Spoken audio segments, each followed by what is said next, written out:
Comedian से Ukraine के राष्ट्रपति बने जेलेंस्की के जले पर नमक छिड़कने का काम किया है अमेरिकी राष्ट्रपति डोनाल्ड ट्रंप ने। अब ट्रंप और जेलेंस्की के बीच जुबानी जंग छिड़ गई है।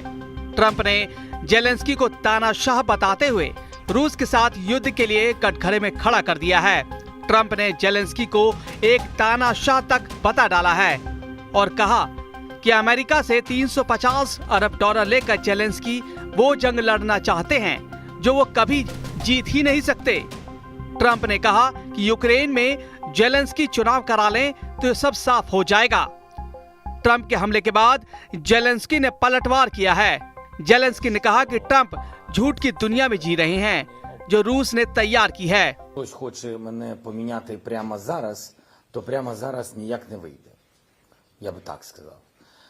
Друга історія, раз вже говоримо про 4%, ми бачили цю дезінформацію, ми розуміємо, що вона йде від Росії, ми розуміємо це і у нас є докази. दरअसल जेलेंस्की ने 2019 में 5 साल के कार्यकाल के लिए चुनाव जीता था, लेकिन रूस से युद्ध के चलते मार्शल लॉ लागू होने के बाद से चुनाव स्थगित होने के कारण पद पर बने हुए हैं। लेकिन जब ट्रंप ने तानाशाह बताते हुए चुनाव कराने की बात की तो जेलेंस्की ने सीधे तौर पर इनकार कर दिया। जेलेंस्की ने कहा कि मौजूदा समय में देश में चुनाव संभव नहीं है। साथ ही उन्होंने कहा कि देश में उनकी लोकप्रियता अब भी सबसे अधिक बनी हुई है और किसी अन्य व्यक्ति के राष्ट्रपति पद संभालने की संभावना नहीं है। जेलेंस्की ने एक हालिया सर्वेक्षण का हवाला देते हुए दावा किया कि 58% यूक्रेनी नागरिक उन पर विश्वास बनाए हुए हैं।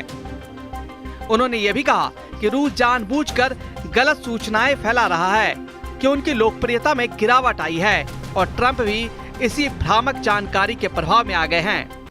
Тобто, на жаль, президент Трамп з великою повагою до нього відносимося як до лідера народу, який ми дуже поважаємо, американський народ, який нас постійно підтримує. На жаль, живе в цьому дезінформаційному просторі. जेलेंस्की ने जोर देकर कहा कि उनकी सरकार देश को स्थिर और सुरक्षित बनाए रखने पर केंद्रित है और फिलहाल किसी भी तरह के राजनीतिक बदलाव की कोई संभावना नहीं है।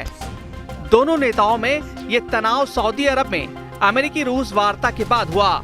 दोनों देशों के शीर्ष अधिकारियों ने सऊदी अरब में यूक्रेन युद्ध पर बैठक की, लेकिन यूक्रेन को इसमें शामिल नहीं किया, जिसके बाद से ही जेलेंस्की और ट्रंप के बीच तनातनी बढ़ती जा रही है।